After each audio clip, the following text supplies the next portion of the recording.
T'es sûre que ça tourne, hein? Oui. Ok. Ah, ça c'est trop ma phobie. Bah oui. Ouais, mais ça m'est jamais arrivé encore. Je touche du bois. Tu sais que ça... C'est du bois. Ouais, c'est pas du bois. Ça, c'est du bois. Tu sais que ça tourne parce que le cadre autour, c'est ça clignote. Ouais, et puis il y a marqué rec en. Il y a marqué rec, ok. Très bien. Ça, c'est ma hantise. Je sais pas, je suis dans ta bouche, je suis là. T'es sûre? Coucou tout le monde, bienvenue dans cette nouvelle interview. Aujourd'hui, j'ai le plaisir d'être accompagnée d'une girl boss, d'une leaduse d'opinion, d'une militante, d'une actrice engagée. Vous l'avez sûrement, probablement reconnue. Il s'agit de Camille Aumont-Carnel du compte Instagram Je m'emballe Clito pour répondre à des questions bunker. Je suis trop contente. Merci de m'accueillir. Mais avec plaisir, t'as vu là on est dans un beau cadre. Ouais, c'est magnifique. On est sur un petit lit, tranquille, plutôt, on est bien. On dirait qu'on est en mode soirée pyjama. Oui, ouais, je trouve comme ça à la très bien. maison. C'est trop cool.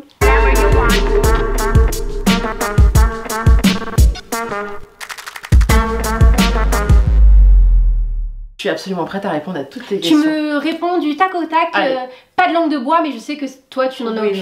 Non, ça va aller. T'es prête? Je suis carrément prête. C'est parti. Est-ce que tu as un objet fétiche ou pas bonheur?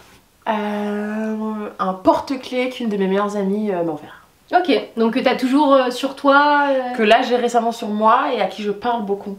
D'accord. Je lui demande de me protéger, de me rassurer, de m'indiquer parfois. C'est un porte-clés qui me tient beaucoup à cœur. Ok, très bien. Est-ce que ça a une... Est-ce que c'est un petit animal? Est-ce que... C'est une sorcière. Ok, ouais, c'est une d'accord. sorcière qui me protège. J'adore les sorcières. Je pense que je suis un peu moi-même une sorcière. Pas de jugement ici, je sais très bien. Tu peux tout dire. Je sais. Est-ce que t'indiques ton vie? Une petite phrase comme ça qui t'accompagne. Oui, qui est une phrase espagnole que je vais d'abord dire en espagnol et ensuite je vais traduire en français. Oui, s'il te plaît pour moi parce que t'inquiète. L'espagnol c'est loin. Qui dit primero lo hacemos y luego vemos, qui veut dire d'abord on le fait et ensuite on avisera. Oh, ok. Ouais. Je suis très comme ça moi. Tu sais. Ça sonne bien en plus en espagnol. Tu vois, ça donne un petit côté. Voilà. Donc qui en fait indique que. Alors c'est très cool de stratégiser, c'est très cool d'avoir un plan, mais parfois c'est aussi cool de faire. D'abord on fait et ensuite on voit ce que ça donne. Ouais. Ça permet à moi du moins à plein de moments de dépasser une certaine peur potentielle. Ou on peut se monter la tête avec oui mais parce que ça se trouve il va se... En fait on sait pas. Donc viens on fait et ensuite on voit. Ok. Ok, donc ça va, ça t'a jamais trop porté défaut de faire ça? Parce que des fois quand t'es trop dans l'action... Non, moi je suis dans l'action. Toi t'es dans le move, ça. Moi je suis dans le move, faut qu'il se passe des trucs en fait. Ok, le plan c'est ça qu'on aime. Ouais, moi je suis quand même très opérationnelle. D'abord. Et après stratégique. Écoute, très bien. Est-ce que t'avais un doudou étant petite? Oui. Et si oui, quoi? On veut tout savoir. J'avais un doudou, c'était un lion qui appartenait avant à ma mère, que j'avais complètement déformé avec le temps et que du coup, à la base c'était un vrai lion et maintenant, après il s'est transformé en une espèce de lion serpent qui a été rafistolé de toutes les... Voilà. Ce qui a posé problème à plein de moments à mes parents parce qu'en fait c'est un doudou qu'on ne peut pas dupliquer. Moi je conseille vraiment à tous les parents s'ils peuvent, dans la mesure du possible, instaurer et essayer de faire en sorte que votre enfant s'attache à un doudou que vous pouvez racheter en 2-3 fois. C'est pas mal pour si jamais on perd, si jamais on l'oublie, pour les lavages. Oui, c'est vrai aussi. Tout ce genre de trucs. Donc j'avais un doudou et c'était vraiment une tannée parce que comme les enfants quoi, tu veux pas t'en détacher. Et le truc, Est-ce que tu l'as... Est-ce qu'il est toujours de ce monde? Il est toujours de ce monde, absolument, il est chez moi d'ailleurs. Très bien, très bien. Est-ce qu'il avait un prénom? Second, un petit... Oui, le lion. Ah d'accord, oui, tu cassais pas la tête. Moi, je te dis, toi dans l'action, c'est un lion, il s'appelle un lion. Basta. Tes sources d'inspiration en tant que quand même femme, hyper engagée, forcément t'as des personnes qui t'inspirent au quotidien. Oui, quand même. Maya Angelou, absolument, autrice afro-américaine qui est une déesse absolue. La répartie de Christiane Taubira reste quand même pour moi une de mes grandes inspirations. La capacité qu'elle a à ne pas du tout vouloir choisir entre la politique et la poésie et de trouver toujours la façon de concilier les deux, ça m'impressionnera et ça m'inspirera toujours.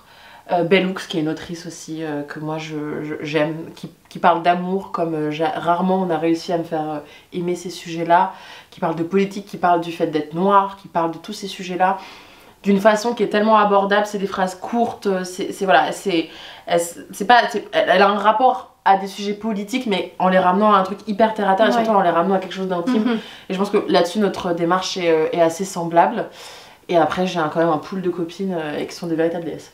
Très bien, mais en même temps tu rassembles les gens qui te ressemblent, tu vois, donc je pense qu'il y a de ça, je pense que tu as trait aussi et tu arrives à vraiment matcher avec des personnes qui ont sûrement un système de valeurs qui est commun, qui ont un bout de vie ou des histoires ou du moins une volonté à un moment donné de marquer les choses, de marquer le temps. Et je me rends bien compte que finalement, notamment dans les 5 dernières années, les nouvelles amies que j'ai, on est vraiment sur des profils-là.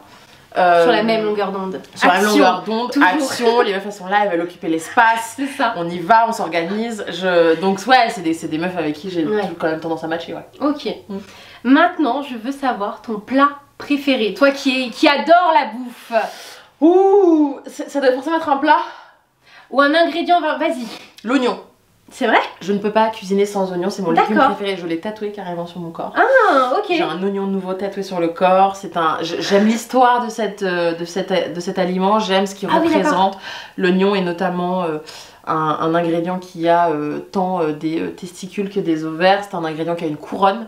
C'est un ingrédient, tu vois, il y a pas mal de trucs symboliques autour de l'oignon. L'oignon, c'est un légume qui n'a pas de temporalité. Ouais. En fait, il n'y a pas de moment fort, c'était là toute l'année en fait, il n'y a pas de sujet. C'est un légume qui en hiver, les feuilles qu'on peut avoir dans l'oignon deviennent encore plus dures pour pouvoir protéger le cœur de l'oignon.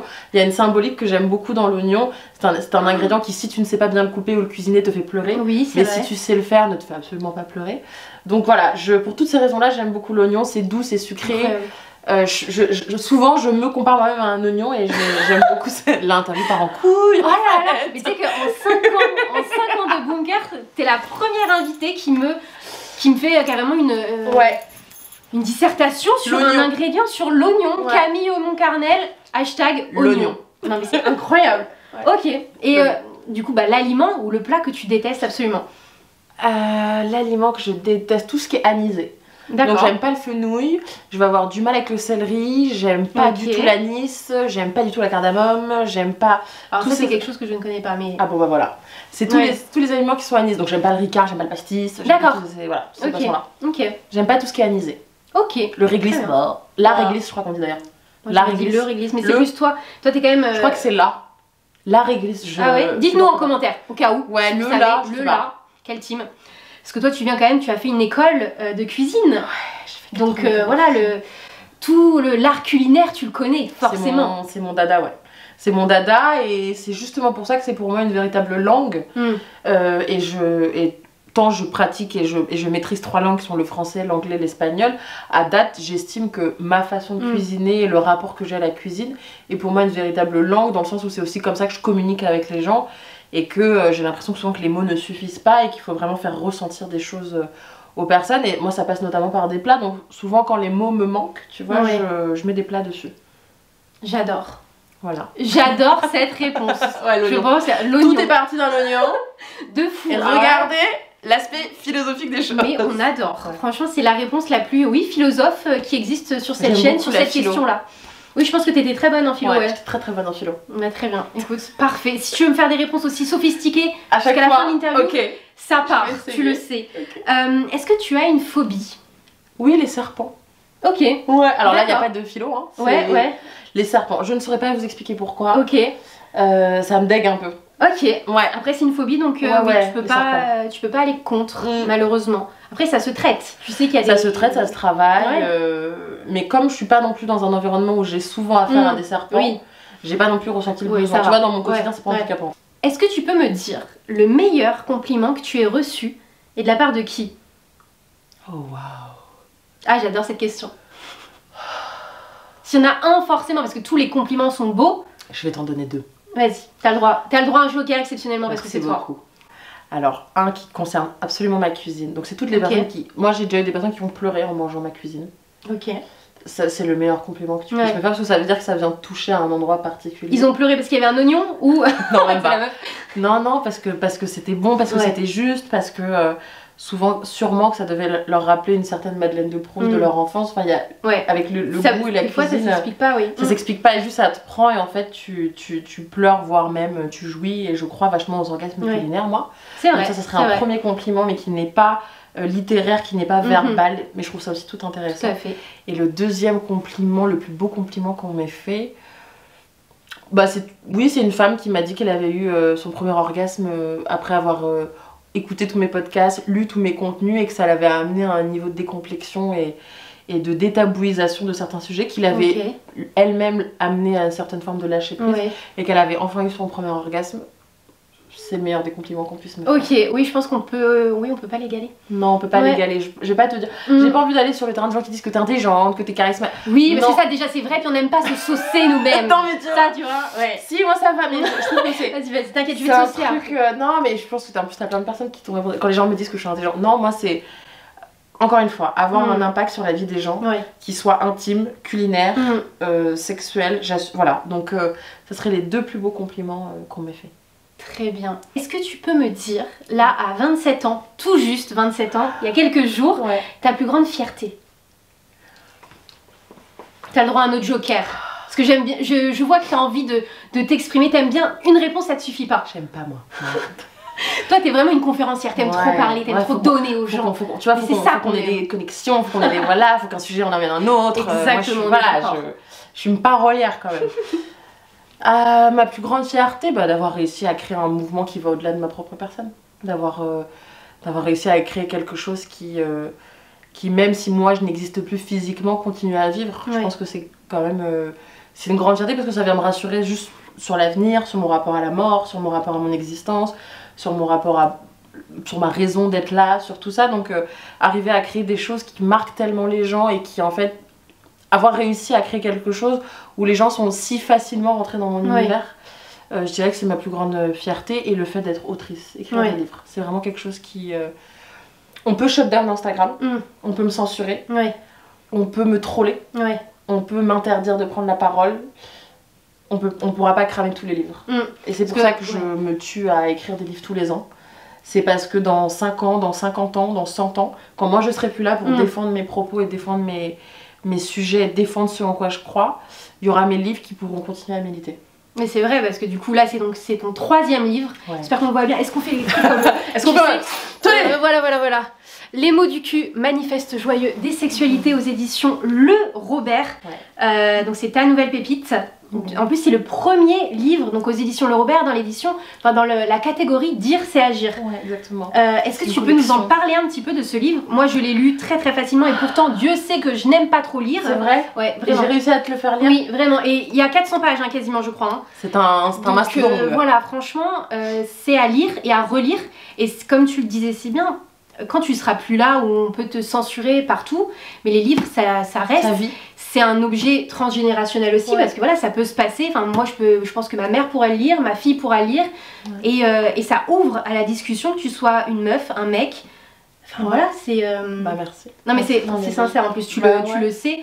Mais est-ce que tu peux nous parler un petit peu de ce livre pour les gens qui ne l'ont pas encore lu? Bien sûr. Parce que là vraiment c'est une pépite. Alors, en plus livre, juste mais vraiment genre les designs, tout est magnifique. Amélie, alors je vais quand même donner son nom parce que vas-y. Amélie Petiette, qui est ma graphiste depuis 2 ouvrages déjà. C'est elle qui avait fait toute la maquette de Ado Sexo. Ils sont incroyables. C'est elle qui fait également cette maquette là.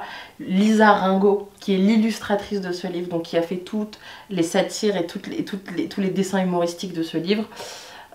Des femmes quoi. Voilà, des badass. Donc des girl boss. Des girl boss, du goût, de la finesse.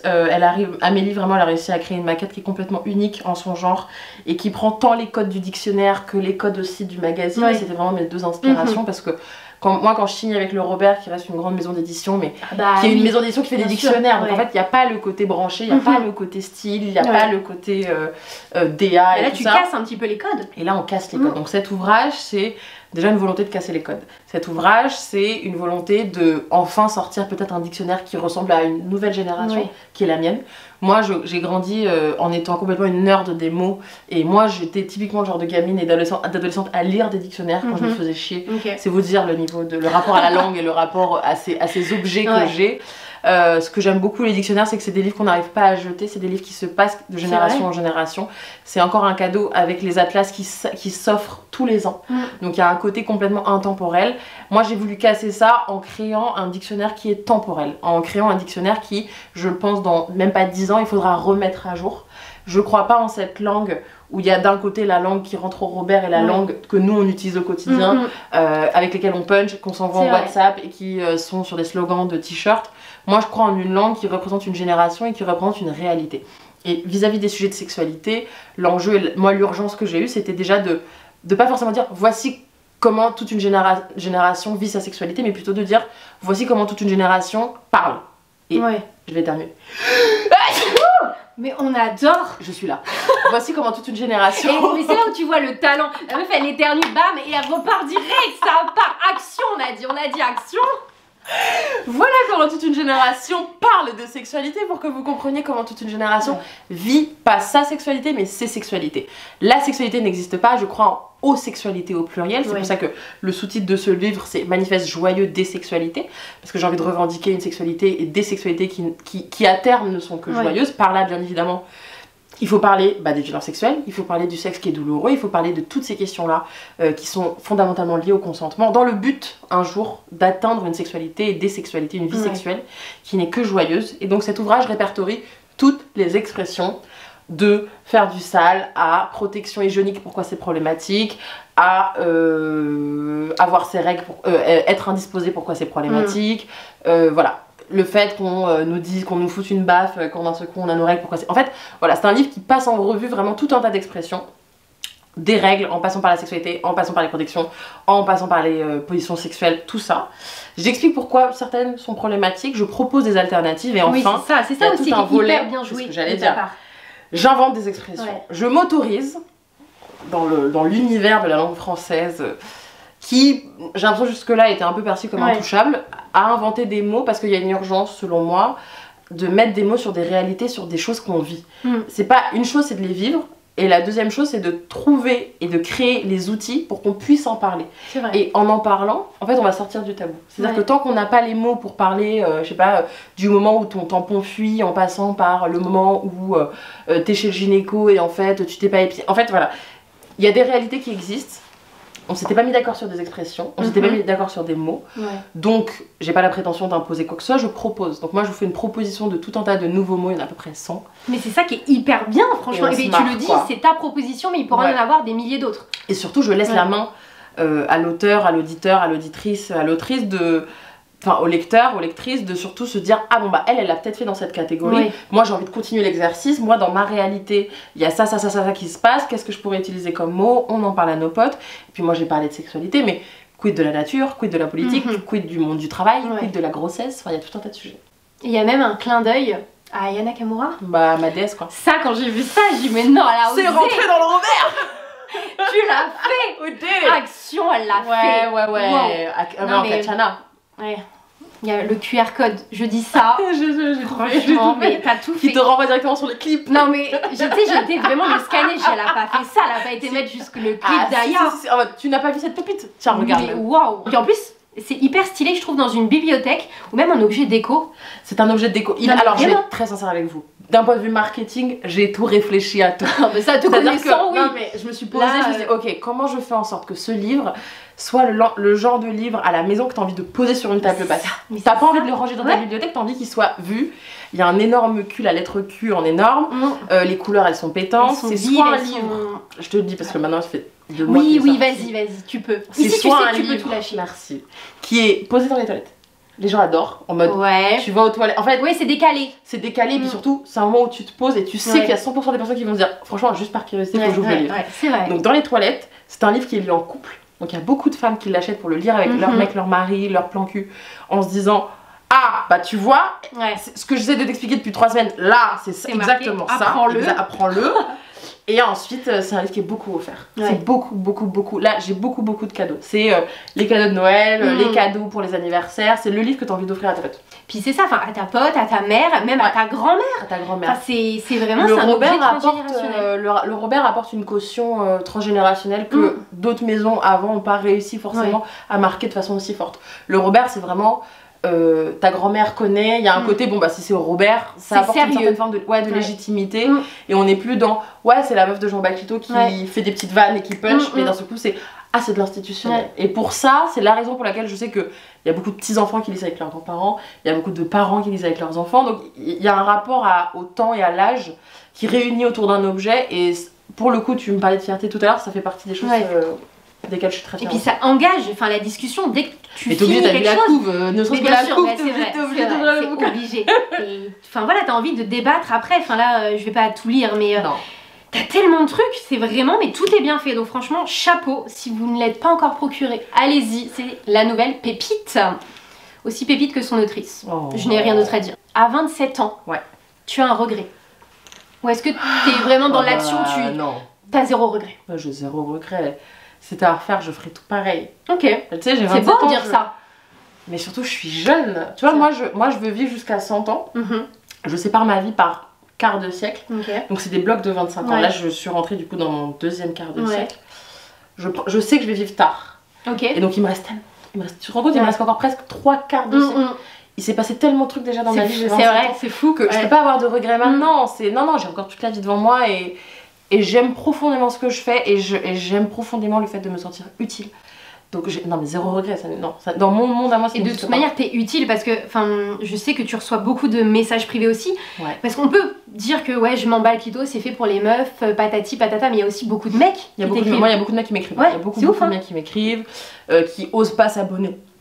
Mais qui clairement consultent, qui stalk, qui scroll tous les jours et puis qui m'envoient des messages. Donc c'est pas du tout. Le livre pour le coup il est pas genré non plus, c'est vraiment où je parle de plein de choses, je parle aussi de plein de sujets, de termes qui vont concerner des personnes qui ont un pénis. Donc pour le coup c'est pas genré, le compte Insta de par son nom, on a l'impression que c'est genré. Je parle essentiellement de sexualité féminine, on va pas se mentir.